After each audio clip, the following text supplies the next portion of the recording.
Vous êtes professeur de sociologie à la faculté des lettres et des sciences humaines de l'université Hassan II. Vous avez soutenu une thèse sur la socio-anthropologie sur les transformations culturelles et religieuses à travers la migration à l'université des sciences et techniques.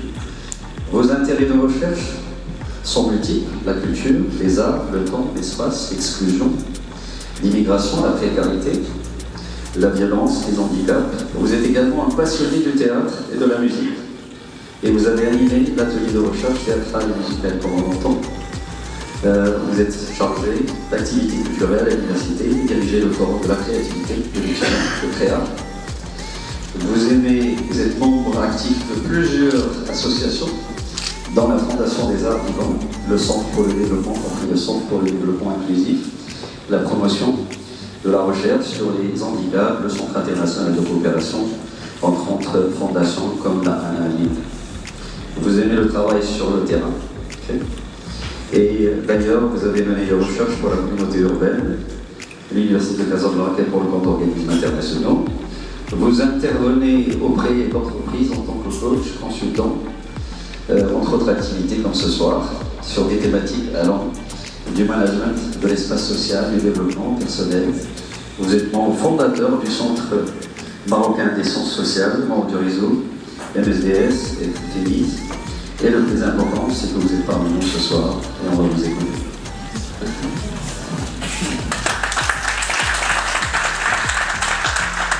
Profiter de ce moment pour essayer de se réunir. Combien de portables? Sinon, 5 portables, sinon ma quelle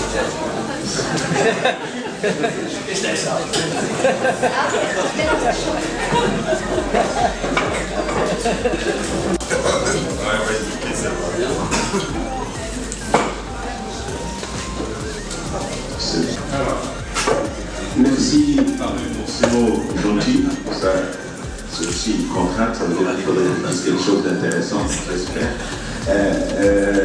Si c'est à Ouad de m'avoir laissé, tiens le refus de m'avoir convié à cette rencontre, ça me permet de reprendre un fil qui n'est pas interrompu, mais un fil qui était là depuis très longtemps. Donc, je voudrais commencer par juste une idée. Au début de l'introduction du numérique au Maroc, au début d'Internet, quand on a eu quelques changements au niveau de nos séminaires et nos cours, on était face à des étudiants. Alors quand on présentait certaines choses, dès que je présentais quelque chose, j'avais coutume d'entendre « mais ça c'est sur le net ». Oui, effectivement c'est sur le net. Le problème c'est pas, je répondais toujours la même réponse, c'est vrai que c'est sur le net. Maintenant on va essayer de voir ce qu'il y a dans votre tête. Et le net, cette extériorisation de la connaissance nous pose une difficulté majeure. C'est récent, cette difficulté que faire du savoir qui est extériorisé. Comment on va le gérer, comment on va y travailler. Et pour aujourd'hui, je voudrais remonter un peu le temps avec vous, rapidement, et revenir il faudrait qu'on travaille aussi sur nous pour comprendre un peu comment nous, on fonctionne. Et nous, on fonctionne, l'homme fonctionne depuis très longtemps d'une certaine manière. Donc, je vous propose un menu assez rapide. On va travailler sur l'aspect anthropologique, par la suite sur un aspect historique de la question, après sur un aspect sociologique. Le premier aspect est la particularité de l'humain et qu'il est ce que j'appelle spécialisé dans le non spécifique. L'homme a une particularité, c'est qu'il a la capacité de s'adapter à des environnements différents, contrairement à certains mammifères, à certains animaux. D'autres, ils sont un poisson, il est dans l'eau, une hirondelle, elle est dans le ciel. Donc c'est beaucoup plus difficile de s'adapter à d'autres environnements. L'homme a cette capacité de pouvoir s'adapter à des environnements différents et de pouvoir survivre dans un milieu non spécifique. Il peut survivre en montagne, sur terre, etc. Il peut nager sur une quinzaine de mètres, il peut courir, il peut faire une course, marcher pendant 35 km en une journée, et il peut faire une escalade avec une corde. Il n'y a aucun animal qui peut faire la chose. Donc là, cette non-spécificité de l'homme fait qui lui a permis un certain développement depuis des millions d'années, non des milliers d'années. La deuxième particularité de l'homme, sa spécificité, on reviendra là-dessus à la fin, la deuxième particularité, c'est qu'il a ce qu'on appelle la néothénie. La néothénie, c'est la capacité d'apprendre tout le temps. Un homme, un chat, il va, au bout d'une année, 2 ans, ça y est, il ne va plus apprendre des choses nouvelles. Un homme, il a la particularité de pouvoir apprendre tout le temps. C'est-à-dire, jusqu'à la fin, jusqu'à 80 ans, il a la possibilité, face à des choses, il a cette curiosité naturelle.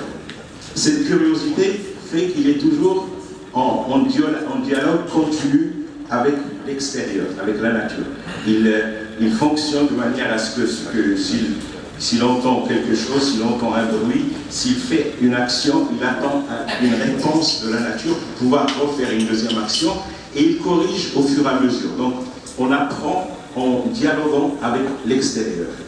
Et pour cet apprentissage puisse avoir lieu, il faut qu'il y ait des moments de détente d'apprentissage. Ça veut dire qu'il n'y a pas seulement la possibilité, il n'est pas seulement dans une logique, comment je vais faire pour manger, comment je vais faire pour survivre, etc.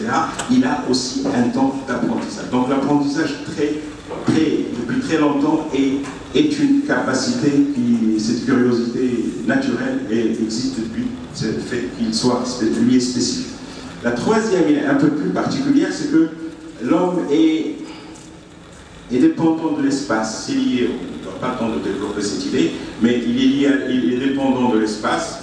Cette dépendance est liée à ses mains, parce que la main correspond aussi à l'outil, parce que la main, elle peut prendre des choses à elle. Donc, il est lié à la centralité de l'espace. Cette centralité de l'espace fait que tout ce qu'on dit, nos mots, les premiers mots, le langage, tout ce qu'on dit est lié à l'espace. On dit avant, arrière, devant, deux individus qui se rencontrent, ils parlent un peu. Leur langage est en relation avec l'espace. Même le temps est défini. Il y a longtemps, même le temps est défini en termes d'espace. Donc cette particularité fait que, cette relation avec l'espace fait que, quelque part, cette centralité lui fait que il se retrouve avec les premières communautés humaines étaient centrées dans des grottes, dans des espaces bien définis. Donc ils étaient dans un centre. Donc, à chaque fois qu'il se retrouve dans une situation de non-sécurité, il faut qu'il revienne à un centre qui est le sien. Quand il a peur, quand il est en situation de peur, il se dirige vers le ciel. Un oiseau, il se dirige vers un poisson, il se dirige vers le fond. L'homme, naturellement, fonctionne dans une communauté. On reviendra là-dessus pour voir un peu quelles sont les conséquences et les effets sur nous en tant que, avec ce changement technologique. Les nouvelles technologies, comment elles sont arrivées? On a commencé dans les années 85, ceux qui se souviennent, c'est une ouverture particulière. On a commencé avec TV5. C'est la première fois qu'on voyait autre chose, qu'on voyait le monde à partir des yeux, à partir du regard d'autres personnes. Donc, ça a commencé par TV5, et après, il y a eu les ouvertures des paroles. Donc, on n'est plus le centre, on n'est plus le centre de notre... L'information qui circule entre nous n'est pas une information intra-marocaine, mais elle est devenue inter. Donc, on voit ce qui se passe de l'extérieur. On a vu la chute du mur de Berlin, on a vu la première guerre du Golfe, on a vu des choses à travers un autre regard qui n'est pas le regard du Marocain. Donc c'est une décentration nouvelle qui a permis de comparer, de voir un peu comment on est. Après, dans les années 90, on a commencé avec la connexion Internet. Donc connexion, les premières relations avec Internet se faisaient dans des cybercafés, etc. Et ce qui va se passer, c'est que on n'est plus dans une observation de ce que l'autre dit et de ce que l'autre raconte, on est dans une nouvelle réaction par rapport aux choses. Nous aussi, on est acteurs de ce qui se fait. Donc on est acteurs, on est à travers les réseaux sociaux, à travers le 2.0, c'est-à-dire on n'est plus seulement, on est un consommateur de choses, mais on est aussi réactif par rapport à ces choses. Donc on partage des choses. C'est une nouvelle approche qui va se développer, qui va aller très loin. On discute avec le monde et on réagit avec le monde, et ça a permis beaucoup de choses au niveau de l'évolution locale. Ça veut dire, si on compare par rapport à la première guerre du Golfe, la deuxième guerre du Golfe, la première du Golfe, on entendait ce qui se passe à l'extérieur, la deuxième du Golfe, on réagissait aussi par rapport à cette guerre du Golfe. Donc on est acteur de ce qui nous arrive. Donc et après ça s'est développé beaucoup plus avec les réseaux sociaux, Facebook, etc. Et on retrouve un peu cela dans tous les pays arabes, etc. Donc on n'est plus consommateur, on est actif. Tout le monde maintenant est connecté, donc on est en réseau tout le temps. On passe le téléphone 3G, maintenant on est au 4G. Donc on est à tout moment en face. On a la possibilité d'avoir un autre point de vue, et on a la possibilité aussi de réagir par rapport à ce qui se passe. Voilà un peu sur le côté historique. Au niveau sociologique des nouvelles technologies, d'abord il y a l'interactivité. On est interactif avec le monde, mais en même temps on est anonyme.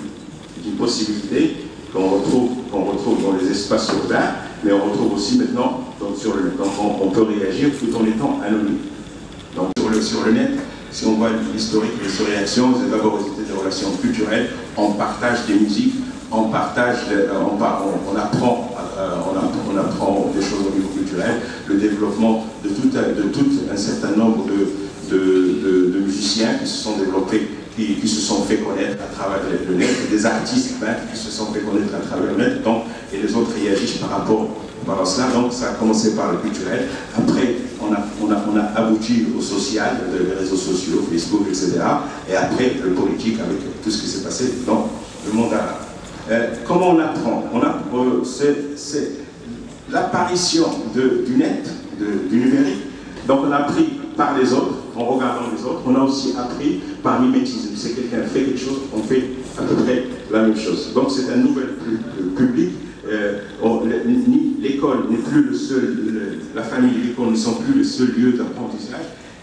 Internet devient aussi un lieu d'apprentissage, il devient aussi qui n'est pas maîtrisable. Tout peut arriver.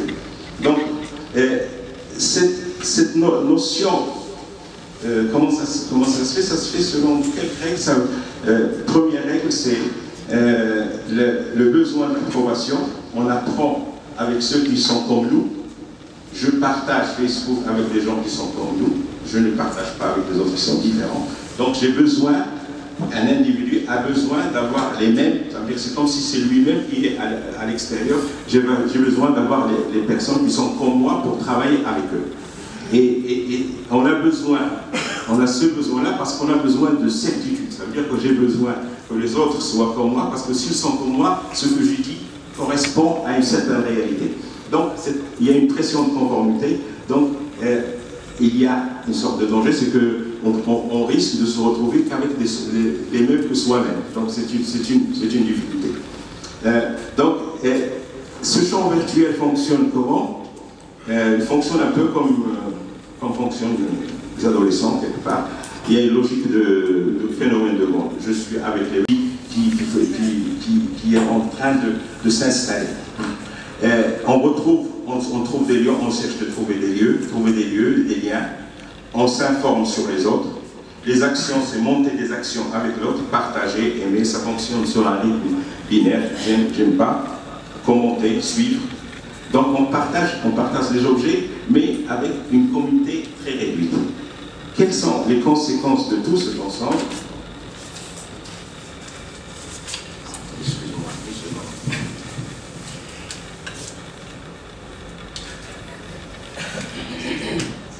Donc, une des conséquences, c'est qu'avant le net, avant le numérique, c'est pas initiation, transmission et accumulation. Donc, on est initié par une personne qui nous transmet une certaine connaissance et j'accumule les connaissances avec les autres, avec les profs, dans la vie de tous les jours. Je suis reconnaissant, et j'ai une reconnaissance par rapport aux autres, ceux qui m'ont appris, et j'ai l'impression d'appartenir à un groupe. Et je suis dans un centre, c'est pour ça que je parlais tout à l'heure de la centralité spatiale, et je suis ancré dans un groupe qui me permet par la suite de m'ouvrir. Donc la survie, ma survie, si on revient au côté anthropologique, ma survie dépend de la communauté. Donc je suis dans l'humain. En tous les cas, on est dans une certaine autonomie. Je suis autonome, mon ego peut se développer à une dimension X selon la personne, et j'ai l'impression d'être non redevable à personne. Ce que j'ai appris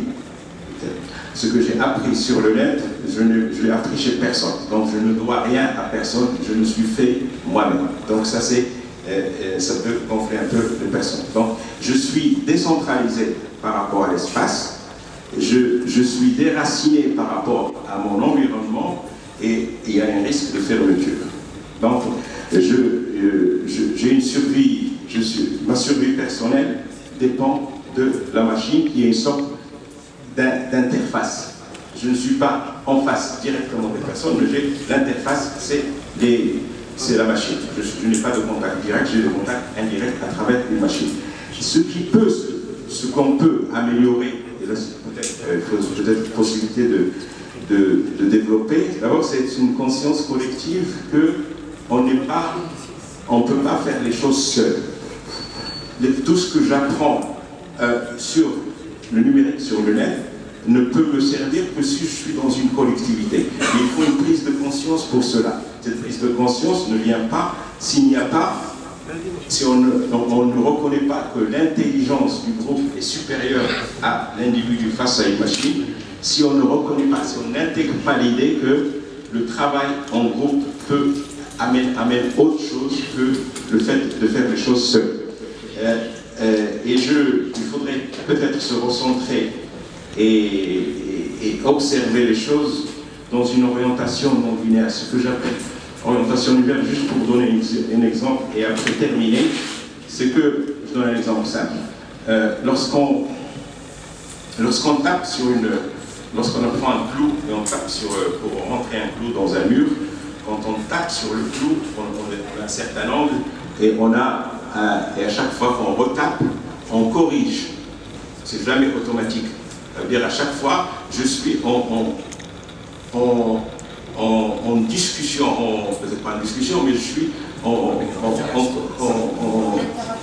interaction avec l'objet. Donc chaque fois que je tape sur le clou, je corrige parce qu'il y a des angles je corrige au niveau latéral pour que le clou arrive à... Donc ça veut dire chaque fois que j'apprends une chose, chaque fois ce que me rend la réalité, je l'analyse et je le retransforme. Alors que si, quand on est dans une machine, on est dans un rapport binaire. C'est vrai, c'est faux, il n'y a pas de correction. Donc cette correction peut se faire à l'intérieur d'un groupe. Et si on reste dans un rapport binaire, il arrive un peu ce qui peut arriver, je vais terminer par une petite histoire très courte. Un individu, un homme rentre dans il va aller au hammam, il va au hammam, il rentre, il voit homme-femme. Il prend la porte homme. Après, il voit deux autres portes, sale, très sale. Comme il était un peu fatigué, il a pris la porte très sale. Il rentre dans une troisième porte, il voit chaud, très chaud. Il rentre, comme il était vraiment fatigué, il prend chaud, très chaud. Et il voit une dernière porte, payant, gratuit. Et bien évidemment, il prend la porte gratuite et il se retrouve dehors.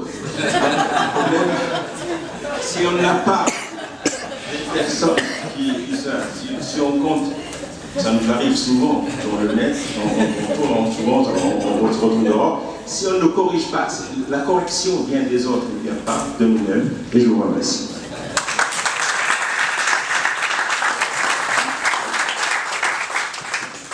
Merci beaucoup pour ce témoignage très enrichissant.